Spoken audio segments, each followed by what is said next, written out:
সে একটা মাওলানা বড় বড় বক্তৃতা দেয়, সে বড় বড় মাহফিলে যায়, সে বলে যে স্ত্রীকে এমন ভাবে ভালোবাসবে, কিন্তু সে নিজেই আমাকে সে মর্যাদাটা দেয় নাই, আজ পর্যন্ত দিচ্ছে না। আমি সে কেমন বক্তৃতা দিচ্ছে, যে বক্তৃতা দিচ্ছে সে নিজে আমল করতে পারে না। আমি একদিন নিজেই ওর কাছে প্রশ্ন ধরেছি যে তুমি এমন বক্তৃতা দাও, তুমি তো আমার সাথে সে আমলটা করো না। সে নিজে মুখে বলে সেটা আমার প্রফেশনাল ব্যবসা। সে একটা মাওলানা মানুষ হয়ে আমার মতো একটা মেয়েকে কিসের জন্য এভাবে নির্যাতন করতেছে? আমি তো তার কাছে বেশি কিছু চাইনি, শুধু চেয়েছি যে আমাকে নিয়ে একটু সংসার করে খাক, আমি মান সম্মান নিয়ে তার কাছে একটু পড়ে থাকি।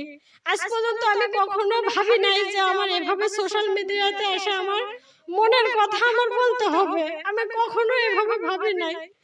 আজকে আমার জীবন থেকে সবকিছু শেষ করে দিছে, একটা একে একে দুইটা সন্তান আমার জীবন থেকে কেড়ে নিছে।